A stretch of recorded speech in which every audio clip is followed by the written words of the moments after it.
هاي بنات، ازيكم؟ عاملين ايه؟ يا رب تكونوا كلكم كويسين وبخير. وحشتوني جدا جدا جدا. والنهارده اخيرا هنعمل مع بعض الميك اب ده. ميك اب تقيل مش خفيف. ميك اب ارتستيك، فيه لعب كتير بالالوان. يعني ينفع مثلا لسيشن تصوير، ينفع تعمليه وتتصوري بيه مثلا على الانستجرام. ينفع لحفلة هيبقى شكلك مختلف وواو. انما ما ينفعش لمناسبة، ما ينفعش لخطوبة، ما ينفعش للزفاف وهكذا. فالميك اب ده بس انه فن، يعني لعب بالالوان. ميك اب تقيل وكتير وهكذا. فلو عايزه تشوفي الميك اب ده اتعمل ازاي، تابعي الفيديو للاخر. ولو لسه مشتركتيش في القناه دوسي على سبسكرايب او اشتراك. وكمان هسيب لينكات فيسبوك وانستجرام في الديسكربشن بوكس. اعملي فولو على الفيسبوك، لان انا احيانا كتير بنزل فيديو على فيسبوك قبل يوتيوب. فروحوا اعملوا فولو ليهم. العدسات اللي انا لابساها دلوقتي اسمها انستازيا فيجاس بيرن. والعدسات اللي انا لابساها طول الفيديو اسمها بيلا هاسكي جراي جرين. انا قلعتهم لانه حسيتها مع الميك اب القوي ده، شكلها قوي ملفت قوي. فلبست عدسات هاديه عشان اهدي شويه من شكل اللوك. فاكتبولي في الكومنتس اي عدسات حبيتوهم.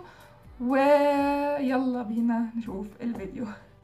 اوكي، اول حاجه عملتها رسمت الحواجب بقلم حواجب نيكس. القلم ده فيه قلم حواجب وفيه بودر حواجب وفيه مسكرة حواجب، بس انا استخدمت بس القلم. اوكي، لو حابين نعمل ريفيو عنه اكتبولي في الكومنتس. وبعدين مشطت الحواجب بمسكرة كاركتر. دي رقمها 13، هي درجتها بني فاتح. اوكي، ده شكلها. وبعدين نضفت حوالين الحواجب بعجلة كاريولا وفرشة كونسيلر. اوكي، القلم ده درجته ميديوم. اوكي، رسمت الحواجب يعني مش وانا بصور، عشان بس الحواجب بتاخد وقت من التوتوريال وعشان الفيديو ما يبقاش طويل قوي. دلوقتي هبدا احط مرطب على وشي كله. هستخدم المرطب من نيفيا سوفت، هاخد شويه كده وبعدين ارطب وشي واستناه لحد ما بشرتي تتشربه. وبعدين نشوف الستيب اللي بعدها. هستخدم البرايمر ده من فوريفر 52. البرايمر ده تحفه، رائع، ما حصلش في التاريخ. ممكن نقارنه كمان ببنفيت طبعا مع فرق السعر. البرايمر ده يعني المفروض ان هو بيشتغل على المسام وبيشتغل على الناس اللي بشرتها يعني دهنيه، بحيث ان هو يطفي اللمعه اللي في الوش، وكمان يتحكم شويه في افراز الزيوت. فانا بحطه هنا على الاماكن اللي عندي بتطلع شويه دهون، زي مثلا المنطقه دي او هنا الدقن، وكمان هنا عندي شويه مسام. بعد ما حطيت البرايمر هسيبه ينشف زي ما قلت شويه، بحيث ان انا احط ايدي كده ما احسش ان هو لسه ملزق، يعني البرايمر يكون ناشف. الناس اللي بتبعت تسالني، عشان في كميه ناس مهوله تسالني على فوريفر 52 فين في الرياض. والله يا جماعه انا من فتره طويله من ساعه الريفيو ده ما عادش عندي اي فكره عن انه اسعارهم ايه او بيبيعوا ازاي. وفي ناس بتبعت تسالني على اساس ان انا يعني ببيع. والله مش ببيع يا جماعه. فانا معرفش والله. وعندي فكره ان هما كمان من فتره طويله غلوا اسعارهم جدا، فما عدتش مهتمه ان انا اروح تاني بصراحه، لانه في ماركات تانية دراج ستور واسعارها اقل وفي نفس الوقت ممكن تكون جودتها احسن. ما عنديش فكره والله. اوكي، استخدم الفاونديشن بتاعي من لوريال انفاليبل ستي فريش. المفروض الفاونديشن ده للبشره الجافه والبشره المختلطه عاديه. حلو الفينش بتاعه، حلو الفينش بتاعه ناتشورال، البشره مش بتبقى ناشفه، مش بينشف يعني الوش، بيبقى فيه لمعه صحيه وهكذا. انا بحب الفاونديشن ده جدا، وده درجه 220، والدرجه دي اغمق مني درجتين مثلا، بس عشان انا مش بستخدم فاونديشن كتير يعني في حياتي العاديه، وبستخدمه بس في التصوير. فالفاونديشن الغامق بيبين احسن في التصوير من الفاتح طبعا، لانه بيبقى فاتح قوي قوي قوي في التصوير.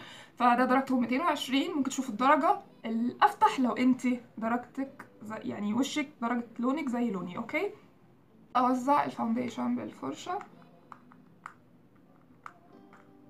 انا باخد كميه قليله جدا من الفاونديشن، ولو في اماكن عاوزه اعمل لها كفر، بحيث مثلا مكان حبايه او في مكان غامق في وشي بحط عليه كونسيلر، ومش باخد فاونديشن فول كفر، لان انا مش بحب الفاونديشن الفول كفر على وشي.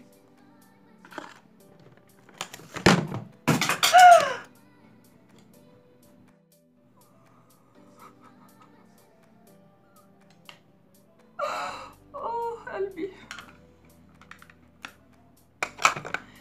حصل خير، يلا نكمل.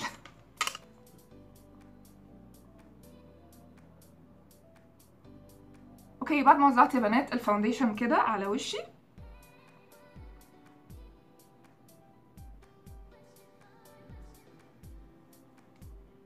في كل مرة بحط فاونديشن طرحة طبعا بتبوظ، ف نحاول على قد ما نقدر واحنا بنحط واحنا لابسين الطرح نحافظ على الطرحة لانه مش بيطلع.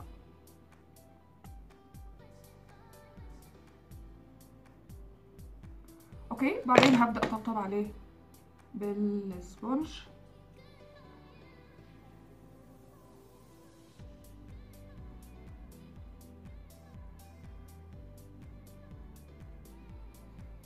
الكونسيلر من كاد فون دي، وده درجته M25 وارم.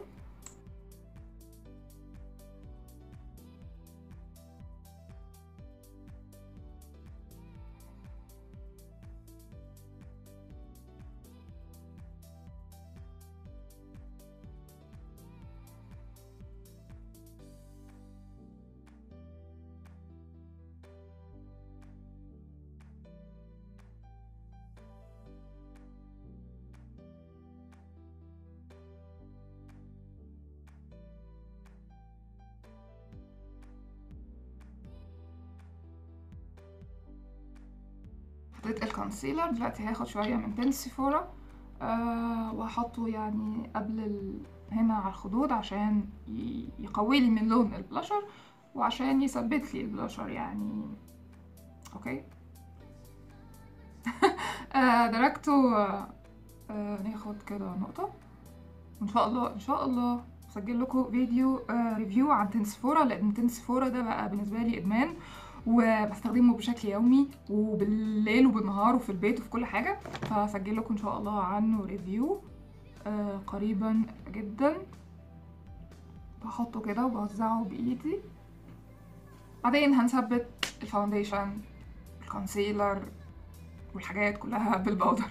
هستخدم لوز باودر كاريولا، هستخدم درجة دي تي ال 11 هثبت بيها وشي كله، والدرجة الصفراء اللي هي على الأصفر شوية اللي هي تي ال 4 هحطها تحت العين عشان يدي إضاءة أو ينور تحت العين شوية.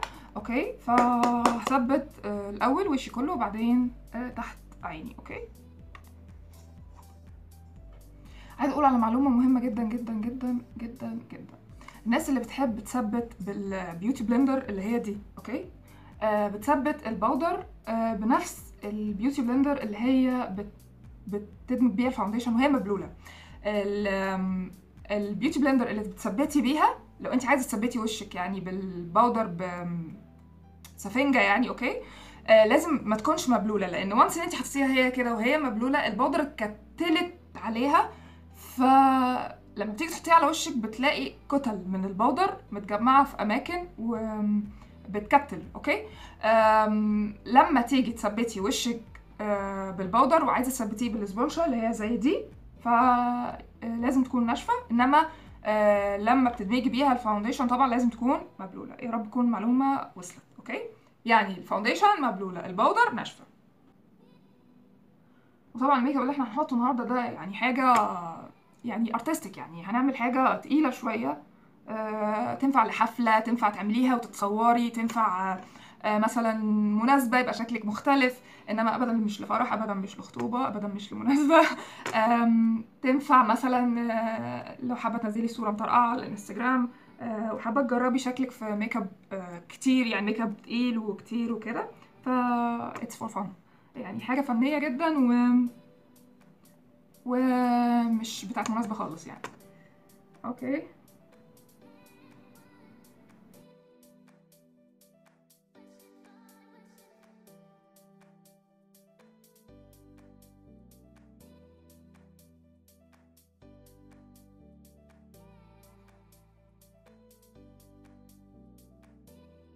هنفض الباودر بالفرشة.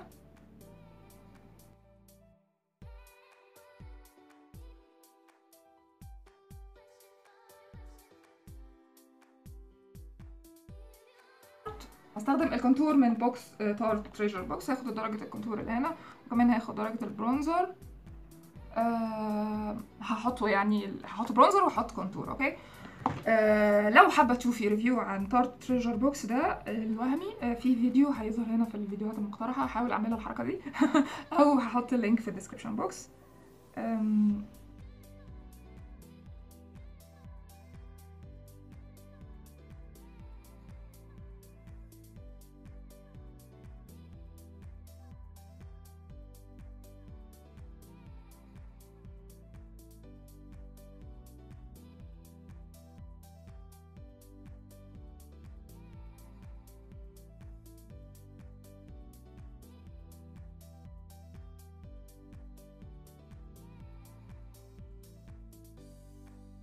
مش هنبدأ في مكياج العينين. هاخد الكونسيلر ده من تارت، وده درجته لايت ساند، هحطه بيز للاي شادو. انا استخدمت الكونسيلر اول حاجه من كات فون دي، ده درجتي المناسبه ليا، انما ده فاتح جدا جدا جدا جدا جدا جدا، عايز واحده كزبر، عايز واحده شبح يعني. فده انا بستخدمه بس عشان احطه بيز للاي شادو، لانه بيبين لي الالوان اقوى، لان هو بيز فاتح، فتحطي عليه الالوان بتكون بتوضح اكتر. اوكي. فهستخدم الكونسيلر ده، هحطه برايمر للاي شادو اللي انا هحط منه نقطه كده، وبعدين هدمجه بصوابعي.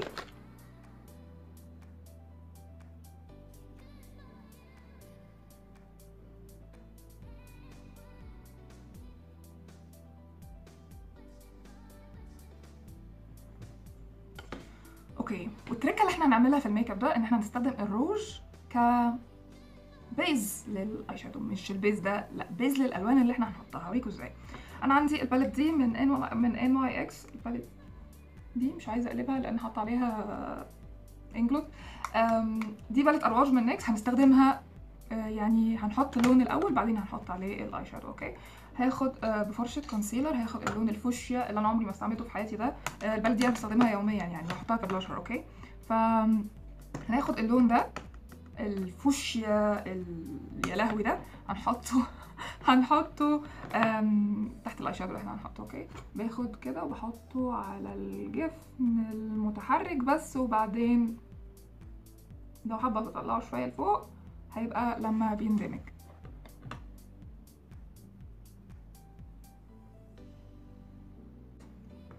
وبعدين بدمج اطرافه بصباعي.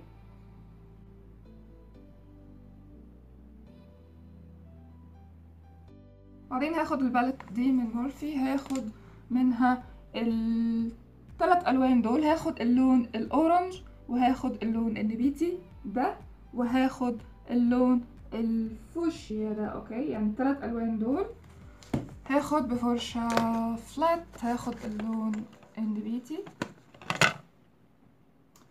ده يتقفش، النبيتي ده. اوكي. فانا بعمل زي تثبيت للروج دوت بالاي شادو، وبحط اللون بالطبطبه كده. اوكي. هطلع شويه فوق الكسره، وهيبقى ده خلاص ده اخري. اوكي. طب ليه انا حطيت الروج؟ لان انا لو حطيت الاي شادو النبيتي ده على الكونسيلر على طول مش هديني لون قوي زي اللي انتوا شايفينه دلوقتي، و اللون هيبقى يعني باهت، وفي نفس الوقت مش هيديني درجة الحمار اللي انا عايزاها دي. تمام. وبعدين هاخد فرشة دم.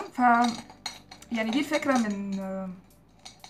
ان انا حطيت الروج، انا عايزة الالوان تبان اوضح وتحتيها بيز قوي. تمام. هاخد اللون الاورنج وانفضه كده شوية، وبعدين هبدأ ادمج طرف اللون النبيتي اللي انا حطيته مع الاورنج. هفضل ادمج ادمج ادمج لحد ما يختفي خالص حدود اللون النبيتي دي، ويديني تدريجة لون كده نبيتي اورنج مع طبعا البيز المحطوط ده.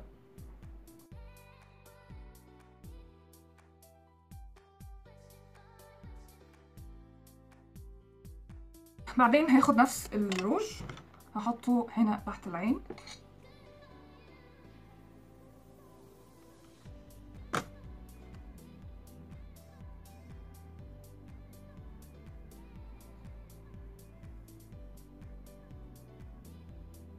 بعدين هاخد نفس اللون النبيتي هحطه على الروج ده اللي انا حطيته. بحاول اسحب العين من هنا كده على بره بحيث ان هي تديني السحبه لحد هنا دي.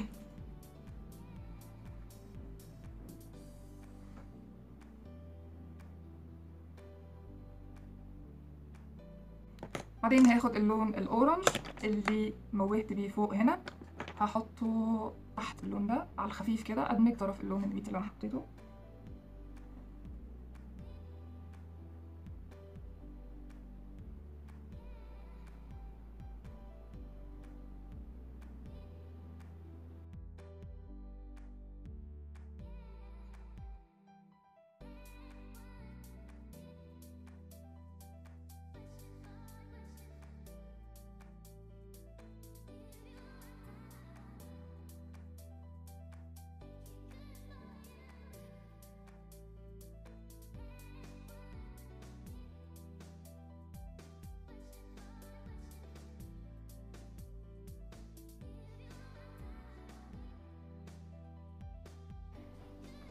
هحطه من جوه العين وهنزله لتحت شويه وهدمجه مع الاي شادو اللي انا حاطاه. هاخد اللون الموف من باليت جاكلين هيل لانه اللون الموف اللي في الباليت التانية غامق، فانا عايزه اللون الفاتح ده. هاخد شويه كده على الفرشه وهبدا ادمج اللون الموف اللي انا حطيته تحت العين.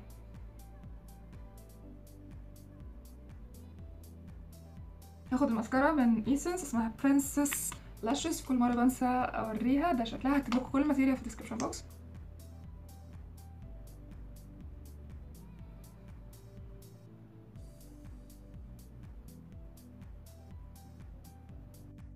انا اسفه جدا والله عشان مش عارفه مكان الحاجات.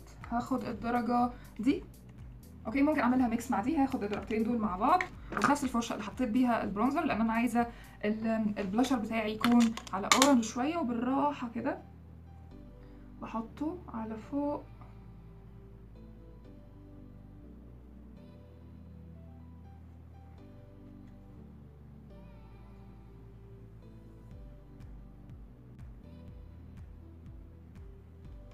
والروج بتاعي هاخده من فوريفر والروج بتاعي هاخده من فوريفر 52 اللي هو FT 001 ده درجته. احسن حاجه في الارواج دول انك تقدري تستخدميهم ك ليب لاينر وتقدري تستخدميهم ك كروج. هاخد الهايلايتر من سليك، هستخدم الدرجه الذهبي دي، ممكن استخدم الدرجتين يعني على حسب الغزاله. هستخدم الدرجه الذهبي دي، نحط كده شويه هنا. دي اوفر، دي ما تتسابش كده، دي لازم تتمسح.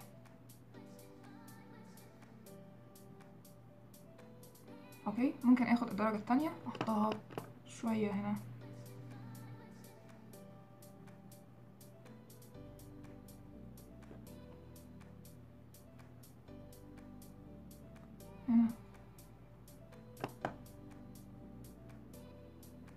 وهدمجه بصوابعي برضو لانه مش بحس الفرشه عمليه قوي في الهايلايتر، مش بتدي نفس النتيجه اللي انا عايزاها بالظبط.